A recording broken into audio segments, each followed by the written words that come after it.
아저씨, 제가 누군지 알고 훈계질을 하는 거예요? 주제넘게 이래라 저래라 하지 말고 그냥 가던 길이나 가세요. 아저씨 월급 10년을 모아도 이런 차는 한 대도 구경 못 한다고요. 안녕하세요. 오늘도 인생 길목을 찾아와 주신 여러분 감사합니다. 구독을 누르시면 매일 올라오는 다양한 사연들을 들으실 수 있답니다. 그럼 오늘의 사연을 시작하겠습니다. 안녕하세요. 저는 올해로 65이 된 김병수입니다. 35년이라는 세월을 초등학교 교사로 보내고 교장으로 퇴직한 지 이제 6개월이 되어 갑니다.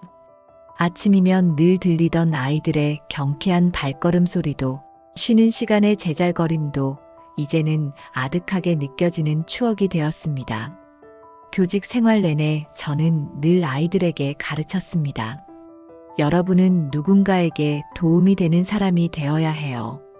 그런데 정작 저는 지금 누군가에게 도움이 되고 있는지 모르겠습니다. 퇴직 후 처음 한 달은 그저 쉬는 것만으로도 행복했습니다. 평생 처음으로 월요일 아침에 늦잠을 자고 한적한 오후에는 동네 산책을 하며 여유를 즐겼습니다. 하지만 시간이 지날수록 마음 한구석이 허전해지는 것을 느꼈습니다. 특히 아침이면 더 그랬습니다. 35년 동안 매일 아침 7시 30분이면 어김없이 교문 앞에서 아이들을 맞이하던 제가 이제는 그저 창밖 풍경만 바라보고 있다는 게 참 낯설었습니다. 아내는 저를 걱정하며 취미 생활을 권했습니다. 등산도 다녀보고 동네 문화센터에서 하는 도예 교실도 등록해봤습니다. 하지만 뭔가 부족했습니다. 제가 찾는 건 단순한 시간 때우기가 아니었나 봅니다. 그러던 어느 날이었습니다. 정기 검진차 찾은 대학병원 주차장에서 한 광경을 목격했습니다. 응급 환자를 태운 차량이 주차 공간을 찾지 못해 허둥지둥하는 모습이었습니다. 주차 관리원 한 분이 재빨리 달려와 차량을 안내하고 환자가 응급실로 이송되는 것을 도와주시는 모습이 눈에 들어왔습니다. 그때 문득 떠올랐습니다. 교직 생활을 하며 늘 아이들에게 강조했던 말이 있었습니다. 직업에는 귀천이 없다. 모든 일은 그만큼의 가치가 있단다. 저는 그 자리에 한참을 서서 주차 관리원분들의 모습을 지켜봤습니다. 아픈 환자들을 부축하고 휠체어를 밀어주고 길 잃은 보호자들을 안내하는 모습에서 교단에서 느꼈던 것과 비슷한 보람이 느껴졌습니다. 그리고 다음 날 저는 대학병원 주차관리원 모집 공고를 보게 되었고 그 순간 마치 운명처럼 느껴졌습니다. 딸아이는 크게 반대했습니다. 아버지, 정말 주차관리원을 하시게요? 교장 선생님으로 퇴직하셨는데. 아내도 걱정스러운 눈빛이었습니다. 하지만 제 마음은 이미 정해졌습니다. 면접날 병원 관리과장님은 의아해 하셨습니다. 교장 선생님이셨던 분이 왜 이런 일을? 저는 담담히 답했습니다. 35년 동안 아이들을 가르치며 배운 게 있습니다. 어떤 자리에서든 진심을 다하면 그곳이 바로 내 자리가 된다는 것입니다. 이제는 이곳에서 제가 배운 것을 나누고 싶습니다. 첫 출근 날 새 제복을 입고 거울을 보는데 왠지 모를 설렘이 느껴졌습니다.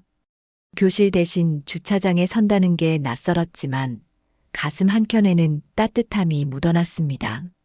평생을 교단에서 아이들의 바른 성장을 지켜봤듯이 이제는 병원을 찾는 이들의 작은 도움이 되고 싶었습니다. 특히 소아암 병동에 다니는 어린 환자들을 보면서는 마치 예전 제자들을 보는 것 같아 마음이 더 쓰였습니다. 은퇴 후에도 제가 미래의 희망인 어린이들에게 작게나마 보탬이 되어줄 수 있다는 생각에 교단에서와는 또 다른 책임감으로 매일 아침 출근길에 올랐습니다. 오랜만에 출근이라서 긴장을 했는지 알람 소리가 울리기 전부터 눈을 뜨는 날이 많았습니다. 특히 매일 아침 갈 곳이 있다는 것이 즐거웠습니다. 저는 제 할 일을 했을 뿐인데도 병원을 찾는 분들이 오가는 길에 수고해 주셔서 감사하다고 인사를 전하는 것을 보며 매일매일 자부심과 활력이 차올랐습니다. 간혹 차가 몰리는 시간대에는 제게 짜증을 내는 분들도 있었지만 저는 최대한 친절하게 대했습니다. 대부분 가까운 가족이나 스스로가 많이 아프고 힘든 상황일 테니 제가 공손하게 대하는 것이 맞다는 생각이 들곤 했거든요. 하루하루 적응해 나가며 평화로웠던 제 일상에 먹구름이 들이우기 시작한 것은 4월의 어느 비 오는 날이었습니다. 그날따라 응급실은 유독 분주했습니다. 교통사고로 부상당한 어린아이가 실려온다는 연락을 받고 응급 차량 전용 구역을 확보하고 있던 그때 고급스러운 검은색 벤츠 한 대가 그곳에 버젓이 주차를 했습니다. 죄송하지만 이곳은 응급 차량 전용 구역입니다. 곧 다친 아이가. 제 말이 채 끝나기도 전에 차에서 내린 40대 후반의 여성이 손을 휘휘 저으며 저를 막아섰습니다. 아저씨, 그 나이 먹고 주차 관리나 하는 거면 어떻게 살아온 건지 뻔하네요. 어디서 감히 저한테 훈계질이에요? 제가 누군지는 알고 계세요? 이 병원 이사장님하고 일주일에 2번씩 골프 치는 사이예요. 그리고 제 남편이 구청 국장이에요. 본인 주제를 아셔야죠. 35년간의 교직 생활 동안 수많은 학부모들을 만났지만 이런 식의 모욕은 처음이었습니다.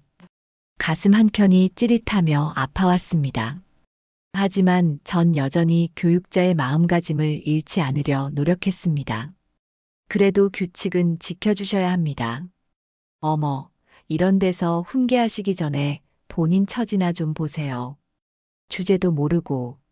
결국 그녀의 차는 응급 차량 구역에 그대로 주차되었고 얼마 후 도착한 응급차는 먼 곳을 돌아가야만 했습니다. 그날 이후로 제 일상은 악몽이 되었습니다. 그녀는 마치 저를 괴롭히는 것을 즐기기라도 하듯 매일 아침 제가 근무하는 시간에 맞춰 나타났습니다. 일부러 주차가 제한된 구역에 버젓이 차를 대고 아저씨가 뭐라고 하면 바로 이사장님한테 전화할 거예요라며 비웃었고 다른 사람들이 보는 앞에서 노골적으로 저를 무시했습니다. 어느 날은 일부러 커피를 들고 와서는 제 앞에서 바닥에 쏟고는 청소도 해야 하는 거 아니에요? 그게 아저씨 일이잖아요 라며 비웃듯 말했습니다. 또 다른 날은 제가 몸이 불편한 노인분을 부축하고 있을 때 일부러 지나가며 힘도 없으신 분이 남을 부축해요. 꼴이 우스워 보여요라고 말했습니다. 밤마다 잠을 이루지 못했습니다. 내가 왜 이런 모욕을 참아야 하나, 내가 잘못된 선택을 한 걸까 하는 생각이 꼬리에 꼬리를 물었습니다. 35년간 한 번도 흔들리지 않았던 제 교육 철학과 자부심이 무너져 내리는 것만 같았습니다. 교단에 있을 때는 이런 상황에서 단호하게 지도하고 바로잡았을 텐데 지금은 그저 속만 끓일 뿐이었습니다. 어느 날 밤 저보다 10살 어린 주차 관리원 김 씨가 커피를 건네며 말을 걸어왔습니다. 선생님, 너무 마음 쓰지 마세요. 그 벤츠 여자 원래 저래요. 김 씨의 말에 따르면 그녀는 이 병원에서 악명이 자자했다고 합니다. 작년에는 응급실 간호사한테 막말했다가 문제가 된 적도 있대요. 근데 남편 백 때문에 별일 없었다던데요. 그래서 더 기고만장해진 거죠. 누가 뭐라고 해도 안 바뀔 사람이에요. 우리 같은 사람은 그냥 무시하나 보다 하고 넘기는 게 좋아요. 하지만 35년을 교육자로 살아온 저로서는 그저 넘기기가 쉽지 않았습니다. 불의를 보고 넘어가는 것은 또 다른 형태의 불의에 동참하는 것이라고 늘 가르쳐 왔는데 정작 제가 그것을 실천하지 못하는 것 같아 부끄러웠습니다. 며칠 밤을 뒤척이며 고민했습니다. 어떻게 하면 그녀에게 진정한 교훈을 줄 수 있을지, 어떻게 하면 이런 상황을 바로잡을 수 있을지.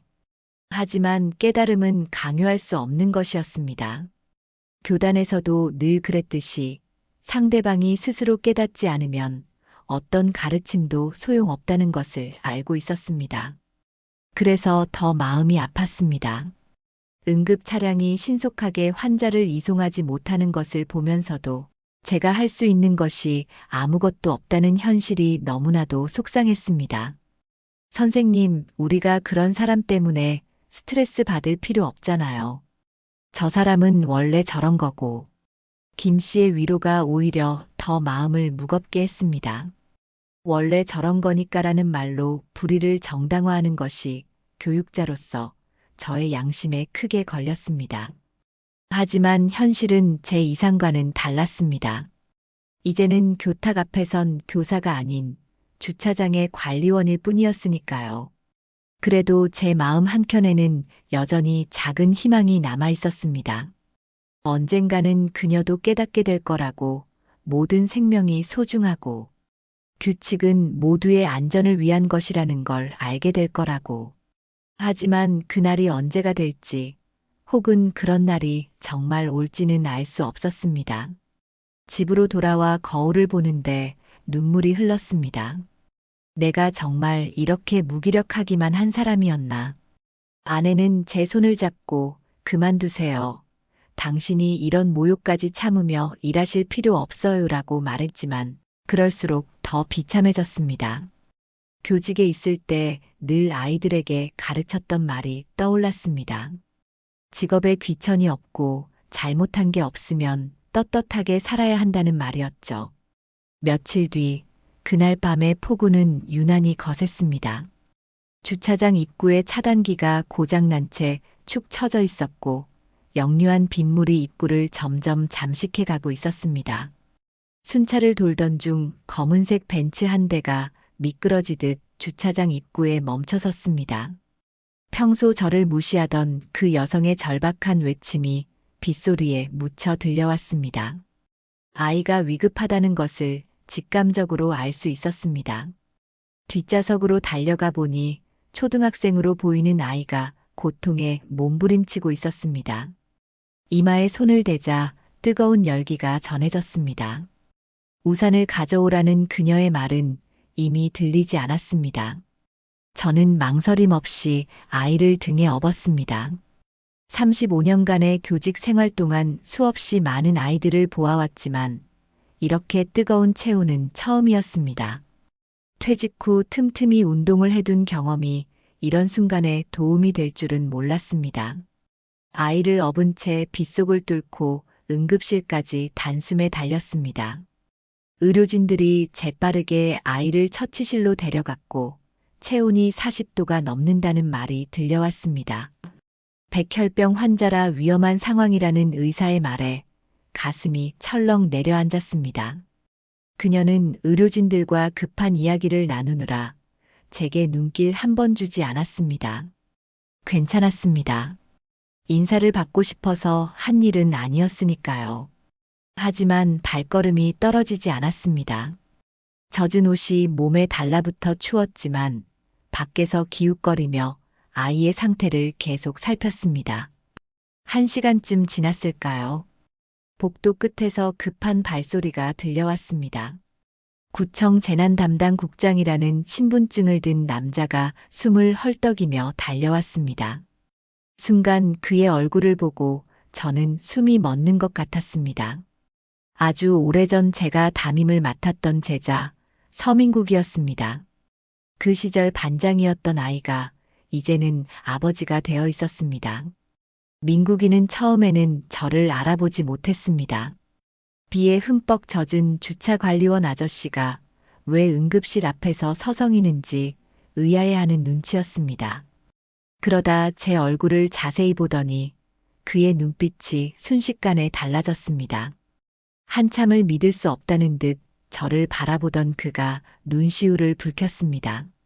민국이는 아버지가 일찍 돌아가셔서 학창시절 내내 저를 아버지처럼 따르던 아이였습니다. 그제야 벤츠 여성의 얼굴이 창백하게 변했습니다. 남편이 아버지로 여기던 은사님을 그동안 자신이 얼마나 무시하고 깔보았는지 순식간에 떠올랐나 봅니다. 그녀의 다리에 힘이 풀리는 것이 보였습니다. 1시간 전만 해도 저를 하인 대하듯 했던 그 오만한 태도는 온데간데 없이 사라졌습니다. 민국이는 영문을 모른 채 제게 연신 감사 인사를 했습니다. 자신이 폭우 대책회의에 묶여 늦어진 사이 제가 위험을 무릅쓰고 자신의 딸을 구했다며 눈물을 글썽였습니다. 그동안 먹고 살기 바빠 인사도 제대로 못 드렸다며 면목이 없다며 눈물을 쏟았습니다. 그의 아내는 얼굴이 하얗게 질린 채 그 자리에 서 있었습니다. 무릎을 꿇으려는 그녀를 말리며 저는 조용히 그 자리를 떠났습니다. 온몸은 젖어 있었지만 마음만은 따뜻했습니다. 35년간의 교직 생활 동안 늘 아이들에게 가르쳤던 말이 떠올랐습니다. 직업에는 귀천이 없다고, 중요한 건 그 일을 하는 사람의 마음가짐이라고. 그 가르침이 이런 식으로 증명될 줄은 몰랐습니다. 이른 아침 차가운 공기를 가르며 병원 응급실로 향했습니다. 밤새도록 은영이의 상태가 걱정되어 잠을 이루지 못했습니다. 민국이 휴대폰으로 은영이의 사진을 찍어서 전해주었지만 마치 제 손녀가 아픈 듯 신경이 쓰였습니다. 창백한 얼굴로 숨을 몰아쉬던 아이의 모습이 눈앞에서 떠나지 않았습니다.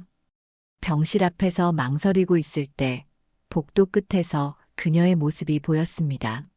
어제의 오만한 기색은 온데간데 없이 사라진 채 밤새 운 듯 부은 눈으로 서 있었습니다. 은영이의 열이 내렸다는 소식을 전하는 그녀의 목소리는 떨리고 있었습니다. 골든타임을 놓쳤다면 위험할 뻔했다는 의사의 말에 그녀의 얼굴이 순간 하얗게 변했습니다. 복도 구석에 놓인 의자에 앉아 그녀는 조용히 흐느끼기 시작했습니다. 민국이에게 늘 이야기했던 제 가르침들, 모든 사람은 귀하다는 것, 직업에는 귀천이 없다는 것. 그 모든 것들을 비웃었던 자신의 모습을 돌아보며 참회의 눈물을 흘렸습니다. 일주일이 지나고 봄비 내리던 그날의 기억처럼 병원의 풍경도 조금씩 변해갔습니다. 이제 더 이상 주차장을 종횡무진하던 검은색 벤츠는 보이지 않습니다. 그녀는 봄을 맞아 자원봉사를 하겠다며 컨디션이 좋아진 딸의 손을 잡고 자원봉사도 하더군요. 산책 겸 병원을 둘러보며 큰 쓰레기를 줍는 그녀의 모습은 더 이상 어색하지 않습니다. 특히 소아암 병동의 부모들을 위한 그녀의 배려는 각별합니다. 이제는 응급 환자가 오면 자발적으로 주차 공간을 양보하는 습관을 들이더군요. 그녀의 모습은 놀랍도록 달라졌습니다. 간호사들 사이에서는 착한 벤츠라는 별명이 생겼고 김 씨를 비롯한 주차요원들도 더 이상 그녀를 피해 다니지 않습니다. 지난 주말 은영이가 마침내 퇴원했습니다. 치료 과정은 아직 남았지만 아이의 얼굴에는 건강한 미소가 돌아왔습니다. 떠나기 전 그녀가 건넨 편지에는 진정한 귀함이 무엇인지 깨달았다는 고백이 담겨 있었습니다. 35년간의 교직 생활을 마치고 선택한 이 일을 처음에는 저 자신도 확신하지 못했습니다. 하지만 이제는 분명히 알게 되었습니다.